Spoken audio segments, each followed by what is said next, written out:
ನಮಸ್ಕಾರ. ಶ್ರೀ ಟಿವಿ ನ್ಯೂಸ್ಗೆ ಸ್ವಾಗತ. ಈ ದಿನದ ಹೆಡ್ಲೈನ್ಸ್. ಜಿಲ್ಲೆಯಲ್ಲಿ ಆಲಿಕಲ್ ಸಹಿತ ಭಾರೀ ಮಳೆ. ವಿದ್ಯಾರ್ಥಿನಿಯರು ಮೊಬೈಲ್ ಬಿಡಿ, ಪುಸ್ತಕ ಓದಿ. ಎಚ್.ಎಸ್. ಬಿಂದ್ಯಾ.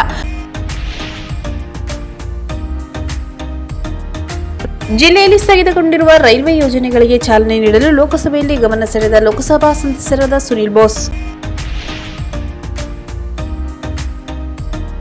ಚುಕ್ಕೆ ಜಿಂಕೆಯ ಮಾಂಸ ಹೊಂದಿದ್ದ ಕಾರ್ಮಿಕನ ಬಂಧನ. ವಿದ್ಯುತ್ ತಂತಿ ಸ್ಪರ್ಶಿಸಿ ಹುಲಿ ಸಾವು. ತಾಳ್ವಾಡಿ ಸುತ್ತಮುತ್ತ ಆಲಿಕಲ್ಲು ಮಳೆ, ರಸ್ತೆಗೆ ಮರ ಬಿದ್ದು ಸಂಚಾರಕ್ಕೆ ತೊಂದರೆ.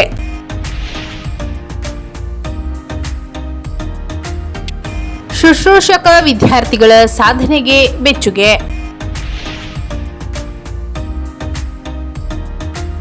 ಕಾರ್ಯಾಗಾರಗಳ ಮೂಲಕ ಪರಿಶಿಷ್ಟ ಜಾತಿ ಪರಿಶಿಷ್ಟ ಪಂಗಡ ದೌರ್ಜನ್ಯ ಪ್ರತಿಬಂಧ ಕಾಯ್ದೆ ಕುರಿತು ಜಾಗೃತಿ. ಸರ್ಪಭೂಷಣ ಸ್ವಾಮೀಜಿ.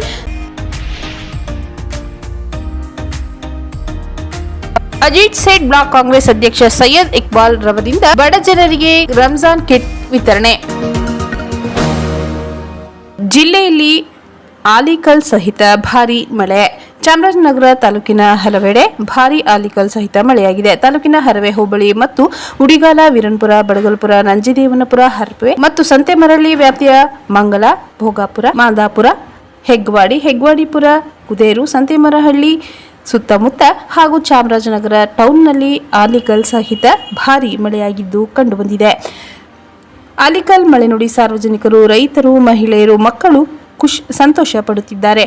ಉಡಿಗಾಲ ಭಾಗದಲ್ಲಿ ಭಾರೀ ಗಾತ್ರದ ಆಲಿಕಲ್ ಮಳೆಯಾಗಿದ್ದು, ಇತ್ತೀಚಿನ ವರ್ಷಗಳಲ್ಲಿ ಇಷ್ಟು ಗಾತ್ರದ ಆಲಿಕಲ್ ಬಿದ್ದಿರುವುದು ಈಗ ಕಂಡುಬಂದಿದೆ ಎಂದು ಸಾರ್ವಜನಿಕ ವಲಯದಲ್ಲಿ ಚರ್ಚೆಯಾಗುತ್ತಿತ್ತು. ತಾಲೂಕಿನಲ್ಲಿ ಕಳೆದ 15 ದಿವಸಗಳಿಂದ ಭಾರೀ ಬಿಸಿಲಿನಿಂದ ಬೇಗೆಗೆ ಬಸಿದು ಬಂಡಾಗಿದ್ದ ಜನರು ಇಂದು ಮಳೆಯಾದುದರಿಂದ ಸ್ವಲ್ಪರ ಮಟ್ಟಿಗೆ ನಿಟ್ಟುಸಿರು ಬಿಟ್ಟಿದ್ದಾರೆ.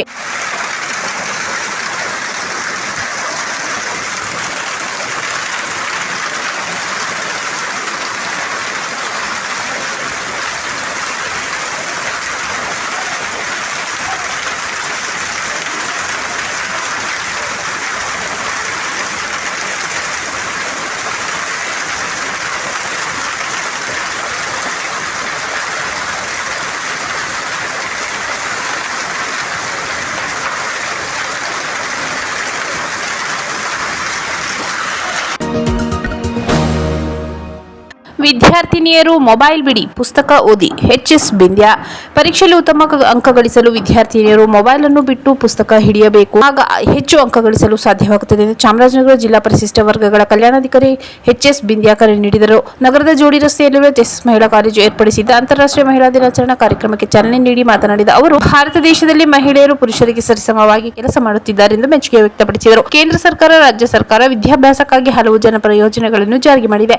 ಈ ಎಲ್ಲಾ ಸೌಲಭ್ಯಗಳನ್ನು ಪಡೆದುಕೊಂಡು ಮುಖ್ಯವಾಹಿನಿಗೆ ಬರಬೇಕಾದರೆ ಕಡ್ಡಾಯವಾಗಿ ಮೊಬೈಲ್ ಬಿಡಿ, ಗ್ರಂಥಾಲಯಗಳಿಗೆ ಭೇಟಿ ನೀಡಿ ಪುಸ್ತಕಗಳನ್ನು ಓದುವ ಅಭಿರುಚಿ ಬೆಳೆಸಿಕೊಳ್ಳಿ. ಆಗ ಉತ್ತಮ ಜ್ಞಾನ ಅಭಿವೃದ್ಧಿಯ ಜೊತೆಗೆ ಪರೀಕ್ಷೆಯಲ್ಲಿ ಉತ್ತಮ ಅಂಕ ಗಳಿಸಿ ಕಾಲೇಜಿಗೆ, ಪೋಷಕರಿಗೆ, ಜಿಲ್ಲೆಗೆ ಕೀರ್ತಿ ತನ್ನಿ ಎಂದು ಹೇಳಿದರು. ಎಷ್ಟು ವಿದ್ಯಾರ್ಥಿನಿಯರು ಮದುವೆಯಾದ ನಂತರ ವಿದ್ಯಾಭ್ಯಾಸವನ್ನು ಸ್ಟಾಪ್ ಮಾಡುತ್ತಾರೆ. ಉದಾಹರಣೆಗೆ, ನನ್ನ ಯಶಸ್ಸಿಗೆ ನನ್ನ ಮನೆಯ ಯಜಮಾನರೇ ಸಾಕ್ಷಿ. ಆದ್ದರಿಂದ ಮದುವೆ ಆದ ನಂತರ ಸಹ ವಿದ್ಯಾರ್ಥಿನಿಯರು ಉನ್ನತ ಮಟ್ಟದ ವಿದ್ಯಾಭ್ಯಾಸ ಮಾಡಿ ನಿಮ್ಮ ಭವಿಷ್ಯವನ್ನು ರೂಪಿಸಿಕೊಳ್ಳಿ ಎಂದು ಸಲಹೆ ನೀಡಿದರು. ಪ್ರತಿಯೊಬ್ಬ ಮಹಿಳೆಯರ ಯಶಸ್ಸು ಸಾಧನೆ ಮಾಡಲು ಪುರುಷರ ಸಹಕಾರ ಅಗತ್ಯ ಎಂದು ಮೆಚ್ಚುಗೆ ವ್ಯಕ್ತಪಡಿಸಿದರು. ಕೊಳ್ಳೇಗಾಲದ ಶ್ರೀ ಮಹದೇಶ್ವರ ಸರ್ಕಾರಿ ಪ್ರಥಮ ದರ್ಜೆ ಕಾಲೇಜು ರಾಜ್ಯಶಾಸ್ತ್ರ ವಿಭಾಗದ ಮುಖ್ಯಸ್ಥೆ ಡಾಕ್ಟರ್ ಜಿ. ಸುಧಾ ಮಾತನಾಡಿ, ಅಂತಾರಾಷ್ಟ್ರೀಯ ಮಹಿಳಾ ದಿನಾಚರಣೆ ಮಾರ್ಚ್ ತಿಂಗಳು ಸೀಮಿತವಾಗಬಾರದು, ವರ್ಷ ಪೂರ್ತಿ ಆಚರಣೆಯಾಗಬೇಕು. ಇಂದಿನ ಕಂಪ್ಯೂಟರ್ ಯುಗದಲ್ಲಿ ಜಿಲ್ಲೆಯಾಗಲಿ ರಾಜ್ಯದಲ್ಲಾಗಲಿ ಮಹಿಳೆಯರು ಉತ್ತಮ ಸಾಧನೆ ಮಾಡಿದ್ದಾರೆ. ಪ್ರತಿಯೊಂದು ಕ್ಷೇತ್ರದಲ್ಲೂ ತಮ್ಮದೇ ಆದ ಕೊಡುಗೆ ನೀಡಿದ್ದಾರೆ. ಈ ನಿಟ್ಟಿನಲ್ಲಿ ನಿರಂತರ ಅಭ್ಯಾಸ ಹಾಗೂ ಗುರು ಹಿರಿಯರ ಮಾರ್ಗದರ್ಶನದಿಂದ ವಿದ್ಯಾಭ್ಯಾಸ ಕಲಿಯುವುದರ ಜೊತೆಗೆ ಸಮಯ ಪ್ರಜ್ಞೆ, ಶಿಸ್ತು ರೂಢಿಸಿಕೊಳ್ಳಬೇಕೆಂದು ಅಭಿಪ್ರಾಯಪಟ್ಟರು. ಕಾರ್ಯಕ್ರಮದ ಅಧ್ಯಕ್ಷತೆ ವಹಿಸಿದ್ದ ಕಾಲೇಜಿನ ಪ್ರಾಂಶುಪಾಲರಾದ ಟಿ.ಎಂ. ಆದಿಸ್ವಾಮಿ ಮಾತನಾಡಿ, ಜೆಎಸ್ಎಸ್ ಶಿಕ್ಷಣ ಸಂಸ್ಥೆ ವಿದ್ಯಾಭ್ಯಾಸದ ಜೊತೆಗೆ ವಿದ್ಯಾರ್ಥಿನಿಯರಿಗೆ ವಿಶೇಷ ಭಾರತೀಯ ಸಂಸ್ಕೃತಿ ಬಿಂಬಿಸುವ ಕಾರ್ಯಕ್ರಮ ಹಮ್ಮಿಕೊಂಡು ಬಂದಿದೆ. ಈಗಾಗಲೇ ಜೆಎಸ್ಎಸ್ ಮಹಿಳಾ ಕಾಲೇಜು ವಿದ್ಯಾರ್ಥಿನಿಯರು ಉತ್ತಮ ಸಾಧನೆ ಮಾಡಿದ್ದಾರೆ ಎಂದು ಮೆಚ್ಚುಗೆ ವ್ಯಕ್ತಪಡಿಸಿದರು. ಕಾರ್ಯಕ್ರಮದಲ್ಲಿ ಉಪನ್ಯಾಸಕರಾದ ಆರ್. ಉಮೇಶ್, ಉಪನ್ಯಾಸಕಿ ಎಂ ಸೌಮ್ಯ, ಜಮುನಾ, ಡಾಕ್ಟರ್ ಸುಷ್ಮಾ, ಮಾನಸ, ರೂಪಶ್ರೀ, ನಿರ್ಮಲಾ, ಪವಿತ್ರ, ಮಮತಾ, ಡಯಾನ, ರೇವಣಾಂಬ, ಅಮೂಲ್ಯ, ಸುಮಾ ಸೇರಿದಂತೆ ಎಲ್ಲ ಉಪನ್ಯಾಸಕರು, ವಿದ್ಯಾರ್ಥಿ ಸಂಘದ ಅಧ್ಯಕ್ಷೆ ಅನುಶ್ರೀ, ಪದಾಧಿಕಾರಿಗಳು ಹಾಜರಿದ್ದರು. ಜಿಲ್ಲೆಯಲ್ಲಿ ಸ್ಥಗಿತಗೊಂಡಿರುವ ರೈಲ್ವೆ ಯೋಜನೆಗಳಿಗೆ ಚಾಲನೆ ನೀಡಲು ಲೋಕಸಭೆಯಲ್ಲಿ ಗಮನ ಸೆಳೆದ ಲೋಕಸಭಾ ಸದಸ್ಯರಾದ ಸುನಿಲ್ ಬೋಸ್. ಚಾಮರಾಜನಗರ ಜಿಲ್ಲೆಯಲ್ಲಿ ಸ್ಥಗಿತಗೊಂಡಿರುವ ರೈಲ್ವೆ ಯೋಜನೆಗಳಿಗೆ ಚಾಲನೆ ನೀಡಿ ಚಾಮರಾಜನಗರ ಲೋಕಸಭಾ ಕ್ಷೇತ್ರದ ರೈಲ್ವೆ ವ್ಯವಸ್ಥೆ ಬಲಪಡಿಸುವ ಮೂಲಕ ಜನಸಾಮಾನ್ಯರಿಗೆ ನ್ಯಾಯ ಒದಗಿಸಬೇಕೆಂದು ಚಾಮರಾಜನಗರ ಲೋಕಸಭಾ ಕ್ಷೇತ್ರದ ಸದಸ್ಯರಾದ ಸುನಿಲ್ ಬೋಸ್ ಲೋಕಸಭೆಯಲ್ಲಿ ಗಮನ ಸೆಳೆದಿದ್ದಾರೆ. ಚಾಮರಾಜನಗರ ಜಿಲ್ಲೆಯಲ್ಲಿ ದಿನನಿತ್ಯ ನೂರಾರು ಕಾರ್ಮಿಕರು ನಗರದಿಂದ ಬೆಂಗಳೂರಿಗೆ ಕೆಲಸಕ್ಕೆ ಹೋಗುತ್ತಾರೆ. ನಗರದಿಂದ ಮೈಸೂರಿನಿಂದ ಬೆಂಗಳೂರಿಗೆ ಪ್ರಯಾಣ ಮಾಡುತ್ತಿದ್ದಾರೆ. ಬಹುದಿನಗಳ ಬೇಡಿಕೆ ಹೆಜ್ಜಾಲ ರೈಲ್ವೆ ಮಾರ್ಗವನ್ನು ಕಲ್ಪಿಸಿಕೊಡಬೇಕು. ಇದು ದಶಕಗಳ ಬೇಡಿಕೆ ಅಂದರೂ ತಪ್ಪಾಗಲ್ಲ. ಹೆಜ್ಜಾಲದಿಂದ ನಗರಕ್ಕೆ ಸುಮಾರು 140 ಕಿಲೋಮೀಟರ್ ರಷ್ಟು ಇದೆ. ಆದರೆ ನಮ್ಮಲ್ಲಿ ರೈಲ್ವೆ ಮಾರ್ಗಗಳು ಕಡಿಮೆ ಇದೆ. ನನ್ನ ಕ್ಷೇತ್ರ ಸುಮಾರು 51 ಅರಣ್ಯ ವ್ಯಾಪ್ತಿಯಲ್ಲಿರುವುದರಿಂದ ರೈಲ್ವೆ ಮಾರ್ಗ ಬಹಳ ಕಡಿಮೆ ಇದೆ ಎಂದು ಲೋಕಸಭಾ ಸದಸ್ಯರು ಹೇಳಿದರು. ಹೆಜ್ಜಾಲ ರೈಲ್ವೆ ಯೋಜನೆಯನ್ನು 1996-97ರಲ್ಲಿ ಘೋಷಣೆ ಮಾಡಿ 13-14ನೇ ಸಾಲಿನಲ್ಲಿ ಸುಮಾರು 1382 ಕೋಟಿಯನ್ನು ಯೋಜನೆಗೆ ಮೀಸಲು ಇಡಲಾಯಿತು. ಆದರೆ ಈವರೆಗೂ ಕೂಡ ಭೂಸ್ವಾಧೀನ ಪ್ರಕ್ರಿಯೆ ಸಹ ಆರಂಭವಾಗಿಲ್ಲ. ಈ ವಿಳಂಬಕ್ಕೆ ಪ್ರಮುಖ ಕಾರಣವೇನೆಂದರೆ ಯೋಜನೆಯನ್ನು ರಾಜ್ಯ ಮತ್ತು ಕೇಂದ್ರ ಸರ್ಕಾರ ಶೇಕಡಾ 50-50 ಅನುಪಾತದಲ್ಲಿ ಅನುಷ್ಠಾನಗೊಳಿಸಲು ಮುಂದಾಗಿರುವುದೇ ಇದಕ್ಕೆ ಮೂಲ ಕಾರಣ ಎಂದು ಲೋಕಸಭಾ ಸದಸ್ಯರು ಹೇಳಿದರು.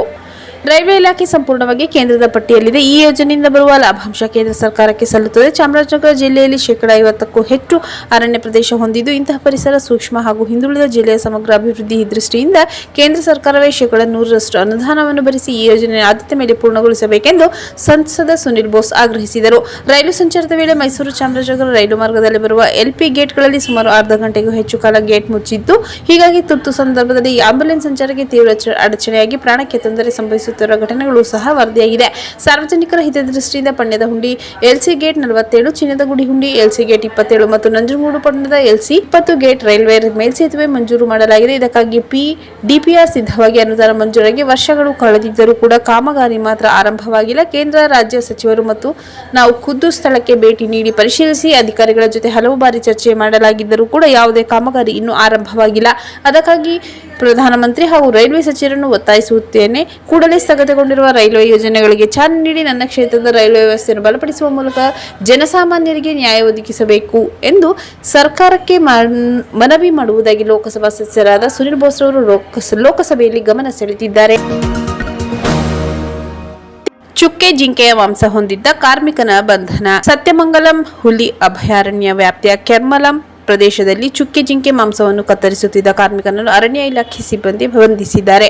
ನಿನ್ನೆ ಹಾಸನೂರು ವನಕೊಟ್ಟಂ ಮತ್ತು ಕೆರ್ಮಲಂ ವನ್ಯಜೀವಿ ಅಭಯಾರಣ್ಯ ನಡುವಿನ ಅರಣ್ಯ ಪ್ರದೇಶದಲ್ಲಿ ಗಸ್ತು ತಿರುಗುತ್ತಿದ್ದ ವೇಳೆ ಜೆಟ್ ಸ್ವಾಮಿ ಪಲ್ಲಂ ಎಂಬ ಸ್ಥಳದಲ್ಲಿ ಒಬ್ಬ ವ್ಯಕ್ತಿ ಮಾಂಸವನ್ನು ತುಂಡುಗಳಾಗಿ ಕತ್ತರಿಸುತ್ತಿದ್ದನ್ನು ಸಿಬ್ಬಂದಿ ಗಮನಿಸಿದ್ದು, ತಕ್ಷಣ ಆತನನ್ನು ಸುತ್ತುವರೆದು ವಶಕ್ಕೆ ಪಡೆದು ವಿಚಾರಣೆ ನಡೆಸಿದಾಗ ಆತ ಕೆರ್ಮಲಂ ಪ್ರದೇಶದ ಮಾಥೇಶ್ ಎಂಬ ಕಾರ್ಮಿಕ ಎಂದು ಗುರುತಿಸಲಾಗಿದೆ. ತನಿಖೆಯಲ್ಲಿ ತಿಳಿದು ಬಂದ ವಿಷಯದ ಪ್ರಕಾರ ಮಾಥೇಶ್ ಈ ಪ್ರದೇಶದಲ್ಲಿ 5 ಹಸುಗಳನ್ನು ಮೇಯಿಸುತ್ತಿದ್ದ ಕೆಂಪು ನಾಯಿ ಜಿಂಕೆಯನ್ನು ಬೇಟೆಯಾಡಿ ಇರುವುದನ್ನು ಕಂಡು ನಾಯಿಗಳನ್ನು ಓಡಿಸಿ ಜಿಂಕೆಯ ಮಾಂಸವನ್ನು ತೆಗೆದುಕೊಂಡು ಮಾರಾಟ ಮಾಡಲು ಹೊರಟಿದ್ದ. ಕೆರ್ಮಲಂ ಅರಣ್ಯ ಇಲಾಖೆ ಅಧಿಕಾರಿಗಳು ಆರೋಪಿಯನ್ನು ಬಂಧಿಸಿ ಜಿಂಕೆಯ ತಲೆ, ಕೊಂಬು, ಮಾಂಸ, ಕುಡುಗೋಲು ಮತ್ತು ಚಾಕುವನ್ನು ವಶಪಡಿಸಿಕೊಂಡಿದ್ದು, ಈ ಸಂಬಂಧ ಪ್ರಕರಣ ದಾಖಲಿಸಿ ಮುಂದಿನ ಕಾನೂನು ಕ್ರಮ ಕೈಗೊಳ್ಳಲಾಗಿದೆ. ವಿದ್ಯುತ್ ತಂತಿ ಸ್ಪರ್ಶಿಸಿ ಹುಲಿ ಸಾವು. ಗುಂಡ್ಲುಪೇಟೆ ತಾಲೂಕಿನ ಪಡಗೂರಿನಲ್ಲಿ ವಿದ್ಯುತ್ ತಂತಿ ಸ್ಪರ್ಶಿಸಿ ಹುಲಿ ಸಾವಾಗಿರುವ ಘಟನೆ ನಡೆದಿದೆ. ಪಡಗೂರು ಅಡವಿ ಮಠದ ಸಮೀಪದ ಜಮೀನಿಗೆ ಅಳವಡಿಸಿದ್ದ ಅಕ್ರಮ ವಿದ್ಯುತ್ ತಂತಿ ಸ್ಪರ್ಶಿಸಿ ಈ ಘಟನೆ ಸಂಭವಿಸಿದ್ದು, 2 ವರ್ಷದ ವಯಸ್ಸಿನ ಹುಲಿ ಮೃತಪಟ್ಟಿದೆ. ಸ್ಥಳಕ್ಕೆ ಪೊಲೀಸ್ ಹಾಗೂ ಅರಣ್ಯ ಹಾಗೂ ಸೆಸ್ಕ್ ಅಧಿಕಾರಿಗಳು ಭೇಟಿ ನೀಡಿ ತನಿಖೆ ಕೈಗೊಂಡಿದ್ದಾರೆ. ತಾಳ್ವಾಡಿ ಸುತ್ತಮುತ್ತ ಆಲಿಕಲ್ಲು ಮಳೆ, ರಸ್ತೆಗೆ ಮರ ಬಿದ್ದು ಸಂಚಾರಕ್ಕೆ ತೊಂದರೆ. ತಾಳ್ವಾಡಿ ಮತ್ತು ಸುತ್ತಮುತ್ತಲಿನ ಪ್ರದೇಶದಲ್ಲಿ ಕಳೆದ ಕೆಲವು ದಿನಗಳಿಂದ ತೀವ್ರ ಬಿಸಿಲಿನಿಂದ ಕೆರೆಗಳು ಒಣಗಿ ಅರಣ್ಯ ಪ್ರದೇಶ ಬಿರುಸಾದ ಸ್ಥಿತಿ ಇದ್ದು, ನಿನ್ನೆ ಮಧ್ಯಾಹ್ನ ಬಿಸಿಲು ಕಡಿಮೆಯಾಗಿ ಆಕಾಶ ಮೋಡ ಕವಿದಿತು. ಆನಂತರ ಇಳಕೂರು, ಪಾಲಬಡುಗೈ, ಅಲ್ಕುತಿಪುರಂ ಗ್ರಾಮಗಳಲ್ಲಿ ಮಳೆಯಾಗಿದ್ದು, ಕೆಲವೆಡೆ ಆಲಿಕಲ್ಲು ಮಳೆ ಸುರಿದಿದೆ. ಮಳೆಯಿಂದ ತಾಳ್ವಾಡಿಯಿಂದ ತಲೆಮಲೆಗೆ ಹೋಗುವ ರಸ್ತೆ ಸರ್ಕಾರಿ ಹೈಯರ್ ಸೆಕೆಂಡರಿ ಶಾಲೆಯ ಬಳಿ ಮರವೊಂದು ರಸ್ತೆ ಮೇಲೆ ಬಿದ್ದು ಸಂಚಾರಕ್ಕೆ ಅಡಚಣೆ ಉಂಟಾಗಿತ್ತು. ವಾಹನ ಸವಾರರು ಮರ ಕತ್ತರಿಸಿ ತೆಗೆದು ಹಾಕಿದರೂ ಸುಮಾರು 30 ನಿಮಿಷಗಳ ಕಾಲ ಸಂಚಾರ ಸ್ಥಗಿತವಾಗಿತ್ತು. ಶುಶ್ರೂಷಕ ವಿದ್ಯಾರ್ಥಿಗಳ ಸಾಧನೆಗೆ ಮೆಚ್ಚುಗೆ. ನಗರದ ಜೋಡಿ ರಸ್ತೆ ಜಿಲ್ಲಾಸ್ಪತ್ರೆಯ ಹಿಂಭಾಗದಲ್ಲಿರುವ ಸರ್ಕಾರಿ ಶುಶ್ರೂಷಕರ ಶಾಲೆಯಲ್ಲಿ ಹೆಚ್ಚು ಅಂಕ ಪಡೆದ ವಿದ್ಯಾರ್ಥಿಗಳಿಗೆ ಪ್ರತಿಭಾ ಪುರಸ್ಕಾರ ಕಾರ್ಯಕ್ರಮದಲ್ಲಿ ವಿದ್ಯಾರ್ಥಿಗಳನ್ನು ಗೌರವಿಸಿ ಮಾತನಾಡಿದ ಮೈಸೂರು ಪ್ರಾದೇಶಿಕ ಆರೋಗ್ಯ ಮತ್ತು ಕುಟುಂಬ ಕಲ್ಯಾಣ ಸೇವೆಗಳ ತರಬೇತಿ ಕೇಂದ್ರದ ಆಡಳಿತ ಅಧಿಕಾರಿ ಡಾಕ್ಟರ್ ಆಶಾ ಎಸ್ ರವರು ಮಾತನಾಡಿದರು. ಚಾಮರಾಜನಗರ ಜಿಲ್ಲೆಯಲ್ಲಿ ಸರ್ಕಾರಿ ಶುಶ್ರೂಷಕರ ಶಾಲೆ ವಿದ್ಯಾರ್ಥಿಗಳಿಗೆ ಉತ್ತಮ ಶಿಕ್ಷಣ ನೀಡುತ್ತಿದೆ. ಶಾಲೆಯ ವಿದ್ಯಾರ್ಥಿಗಳು ಆಸ್ಪತ್ರೆಗಳಲ್ಲಿ ಸಾರ್ವಜನಿಕರ ಜೊತೆಯಲ್ಲಿ ಉತ್ತಮ ಬಾಂಧವ್ಯ ಇಟ್ಟುಕೊಂಡು ಶಿಕ್ಷಣದಲ್ಲಿ ಸಾಧನೆ ಮಾಡುತ್ತಿದ್ದಾರೆಂದು ಹೇಳಿದರು. ಚಾಮರಾಜನಗರ ಜಿಲ್ಲೆಯ ಸರ್ಕಾರಿ ಶುಶ್ರೂಷಕರ ಶಾಲೆಯಲ್ಲಿ ಕರ್ನಾಟಕದ ಹಲವಾರು ಗಡಿ ಜಿಲ್ಲೆಗಳಿಂದ ಬಂದು ವಿದ್ಯಾಭ್ಯಾಸ ಮಾಡುತ್ತಿದ್ದಾರೆ. ಇಲ್ಲಿ ತರಬೇತಿ ಪಡೆದ ವಿದ್ಯಾರ್ಥಿಗಳು ಖಾಸಗಿ ಆಸ್ಪತ್ರೆ ಹಾಗೂ ಸರ್ಕಾರಿ ಆಸ್ಪತ್ರೆಗಳಲ್ಲಿ ಸೇವೆ ಸಲ್ಲಿಸುತ್ತಿದ್ದಾರೆ. ವಿದ್ಯಾರ್ಥಿಗಳು ಶಿಕ್ಷಣದ ಕಡೆ ಗಮನ ಹರಿಸಿ ಶಾಲೆಗೆ ಕೀರ್ತಿ ತರಬೇಕೆಂದು ಹೇಳಿದರು.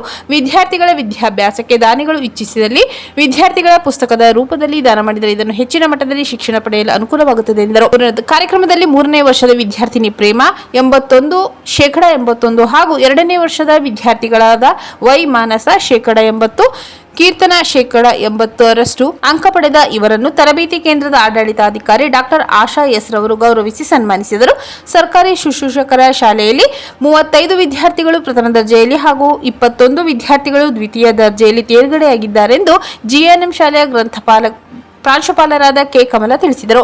ಈ ಸಂದರ್ಭದಲ್ಲಿ ಮೈಸೂರಿನ ಪ್ರಾದೇಶಿಕ ಆರೋಗ್ಯ ಮತ್ತು ಕುಟುಂಬ ಕಲ್ಯಾಣ ಸೇವೆಗಳ ತರಬೇತಿ ಕೇಂದ್ರದ ಆಡಳಿತಾಧಿಕಾರಿ ಹಾಗೂ ಸಿಬ್ಬಂದಿ ವರ್ಗದವರಾದ ವೆಂಕಟಲಕ್ಷ್ಮಿ, ಡಿವೈಎಚ್ಒ ರವೀಂದ್ರ ಪಿ ಮತ್ತು ಬೋಧಕರಾದ ಸೌಮ್ಯ, ಕಾವ್ಯ ಹಾಗೂ ವಿದ್ಯಾರ್ಥಿಗಳು ಹಾಜರಿದ್ದರು.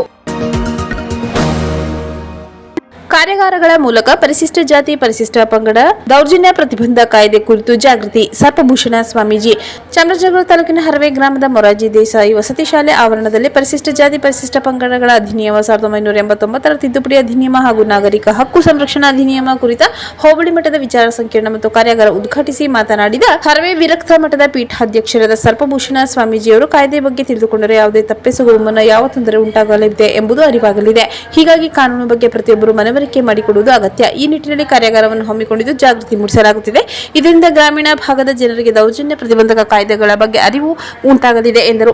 ದೊಡ್ಡ ಪ್ರಜಾತಂತ್ರ ರಾಷ್ಟ್ರವಾಗಿರುವ ಭಾರತದಲ್ಲಿ ಡಾಕ್ಟರ್ ಬಿ.ಆರ್. ಅಂಬೇಡ್ಕರ್ ಅವರು ಕೊಟ್ಟ ಸಂವಿಧಾನ ಚೌಕಟ್ಟಿನಲ್ಲಿ ಎಲ್ಲರೂ ಇದ್ದು ಕಾನೂನಿನ ಮುಂದೆ ಯಾರೂ ದೊಡ್ಡವರಲ್ಲ, ಕಾನೂನಿನ ಮುಂದೆ ಎಲ್ಲರೂ ಸರಿಸಮಾನರು, ಎಲ್ಲರಿಗೂ ಸರಿಸಮಾನವಾದ ಹಕ್ಕು ಸಂವಿಧಾನ ನೀಡಿದೆ. ಬುದ್ಧ, ಬಸವ, ಅಂಬೇಡ್ಕರ್ ಅವರ ಸಮಾನತೆಯನ್ನು ಪ್ರತಿಪಾದಿಸಿದವರು ಶೋಷಿತರನ್ನು ಸಮಾನತೆಯ ದೃಷ್ಟಿಯಿಂದ ನಡೆಸಿಕೊಳ್ಳಬೇಕೆಂದು ಸಂವಿಧಾನದ ಮುಖ್ಯ ಆಶಯ ಎಂದು ಸರ್ಪಭೂಷಣ ಸ್ವಾಮೀಜಿ ತಿಳಿಸಿದರು. ಪ್ರಜಾಪ್ರವರ್ತನ ವೇದಿಕೆಯ ಜಿಲ್ಲಾಧ್ಯಕ್ಷ ಸಿಎಂ ಕೃಷ್ಣಮೂರ್ತಿ ಮಾತನಾಡಿ, ಪ್ರತಿಯೊಬ್ಬ ಪ್ರಜೆ ಅಭಿವೃದ್ಧಿ ಹೊಂದಬೇಕು, ಆರ್ಥಿಕವಾಗಿ, ಸಾಮಾಜಿಕವಾಗಿ, ಶೈಕ್ಷಣಿಕವಾಗಿ ಪ್ರಗತಿಯಾಗಬೇಕೆಂಬುದು ಸಂವಿಧಾನದ ಮೂಲ ಆಶಯ. ಹಿಂದುಳಿದ ಶೋಷಿತ ಸಮುದಾಯಗಳಿಗೆ ರಕ್ಷಣೆ ಕೊಡುವ ಸಲುವಾಗಿ ಕೆಲವು ವಿಶೇಷವಾಗಿ ಕಾನೂನು ತರಲಾಯಿತು.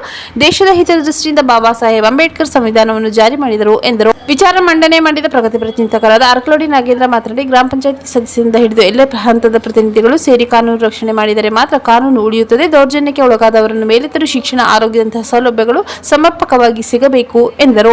ಜಿಲ್ಲಾ ಪಂಚಾಯತ್ನ ಮಾಜಿ ಸದಸ್ಯ ಕೆರೆಹಳ್ಳಿ ನವೀನ್, ತಾಲೂಕು ಶಿಶು ಅಭಿವೃದ್ಧಿ ಯೋಜನಾಧಿಕಾರಿ ನಾಗೇಶ್ ಕಾರ್ಯಾಗಾರದಲ್ಲಿ ಮಾತನಾಡಿದರು. ತಾಲೂಕು ಸಮಾಜ ಕಲ್ಯಾಣ ಇಲಾಖೆ ಸಹಾಯಕ ನಿರ್ದೇಶಕ ಎಂಕೆ ಮೇಘ ಅಧ್ಯಕ್ಷತೆ ವಹಿಸಿದರು. ಪ್ರಜಾ ಪರಿವರ್ತನಾ ವೇದಿಕೆ ತಾಲೂಕು ಸಂಯೋಜಕ ಪುರುಷೋತ್ತಮ್, ಮುಕಡಹಳ್ಳಿ ಪಂಚಾಯತ್ನ ಮಾಜಿ ಸದಸ್ಯ ಎಂಸಿ ರವಿಕುಮಾರ್, ನಿಸರ್ಗ ನಾಗರಾಜ್ ಸೇರಿದಂತೆ ಇತರರು ಕಾರ್ಯಕ್ರಮದಲ್ಲಿ ಉಪಸ್ಥಿತರಿದ್ದರು. ಅಜಿತ್ ಸೇಠ್ ಬ್ಲಾಕ್ ಕಾಂಗ್ರೆಸ್ ಅಧ್ಯಕ್ಷ ಸೈಯದ್ ಇಕ್ಬಾಲ್ ರವರಿಂದ ಬಡ ಜನರಿಗೆ ರಂಜಾನ್ ಕಿಟ್ ವಿತರಣೆ. ನರಸಿಂಹರಾಜ ವಿಧಾನಸಭಾ ಕ್ಷೇತ್ರದ ಅಜಿತ್ ಸೇಠ್ ಬ್ಲಾಕ್ ಕಾಂಗ್ರೆಸ್ ಅಧ್ಯಕ್ಷರಾದ ಸೈಯದ್ ಇಕ್ಬಾಲ್ ರವರು ಇಂದು ನಗರದ ಸೆಕೆಂಡ್ ಈಗ್ದಾ ಬಡಾವಣೆಯ ಸಿವಿ ರಸ್ತೆಯಲ್ಲಿರುವ ತಮ್ಮ ನಿವಾಸದ ಎದುರು ಸುಮಾರು 500ಕ್ಕೂ ಹೆಚ್ಚು ಬಡ ಜನರಿಗೆ ವಿವಿಧ ದಿನಸಿ ಪದಾರ್ಥಗಳುಳ್ಳ ರಂಜಾನ್ ಕಿಟ್ ವಿತರಣೆ ಮಾಡಿದರು. ಈ ಸಂದರ್ಭದಲ್ಲಿ ಪ್ರಾರ್ಥನೆ ಸಲ್ಲಿಸಿದ ಧರ್ಮಗುರು ಸಾದಿಕ್ ಹಜರತ್ ಮಾತನಾಡಿ, ಇಸ್ಲಾಂ ಧರ್ಮದ ಪ್ರಮುಖ ಆಚರಣೆಯಾದ ಪವಿತ್ರ ರಂಜಾನ್ ಮಾಸದ ಉಪವಾಸಕ್ಕೆ ಆಧ್ಯಾತ್ಮಿಕ ಇತಿಹಾಸವಿದೆ. ರಂಜಾನ್ ಕೇವಲ ಉಪವಾಸ ಮಾಡುವ ಅಥವಾ ಬಿಡುವ ಪ್ರಕ್ರಿಯೆಯಲ್ಲ, ಇದು ಆತ್ಮಶುದ್ಧಿ, ದೈವಶಕ್ತಿ ಮತ್ತು ಮಾನವೀಯತೆಯ ಮಹಾನ್ ಸಂದೇಶ ಸಾರುವ ತಿಂಗಳು.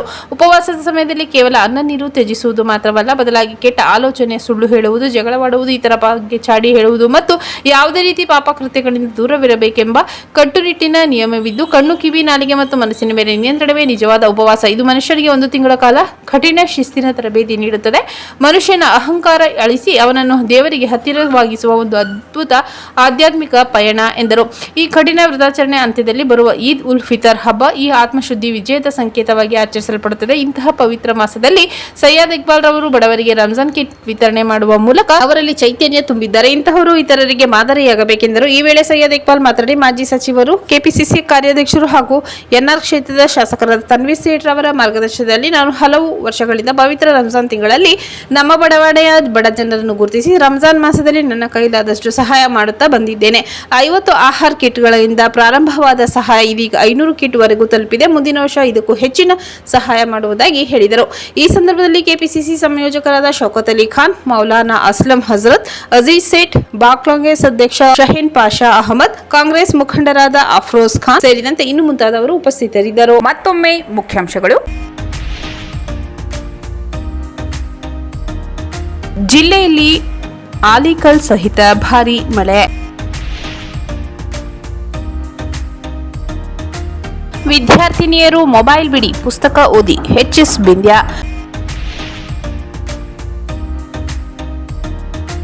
ಜಿಲ್ಲೆಯಲ್ಲಿ ಸ್ಥಗಿತಗೊಂಡಿರುವ ರೈಲ್ವೆ ಯೋಜನೆಗಳಿಗೆ ಚಾಲನೆ ನೀಡಲು ಲೋಕಸಭೆಯಲ್ಲಿ ಗಮನ ಸೆಳೆದ ಲೋಕಸಭಾ ಸದಸ್ಯರಾದ ಸುನಿಲ್ ಬೋಸ್. ಚುಕ್ಕೆ ಜಿಂಕೆಯ ಮಾಂಸ ಹೊಂದಿದ್ದ ಕಾರ್ಮಿಕನ ಬಂಧನ. ವಿದ್ಯುತ್ ತಂತಿ ಸ್ಪರ್ಶಿಸಿ ಹುಲಿ ಸಾವು.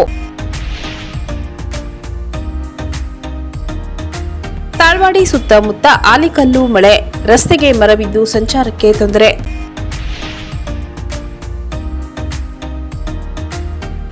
ಶುಶ್ರೂಷಕ ವಿದ್ಯಾರ್ಥಿಗಳ ಸಾಧನೆಗೆ ಮೆಚ್ಚುಗೆ.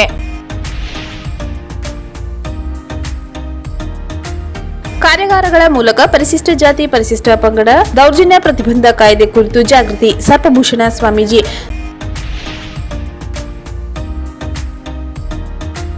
ಅಜಿತ್ ಸೇಠ್ ಬ್ಲಾಕ್ ಕಾಂಗ್ರೆಸ್ ಅಧ್ಯಕ್ಷ ಸೈಯದ್ ಇಕ್ಬಾಲ್ ರವರಿಂದ ಬಡ ಜನರಿಗೆ ರಂಜಾನ್ ಕಿಟ್ ವಿತರಣೆ.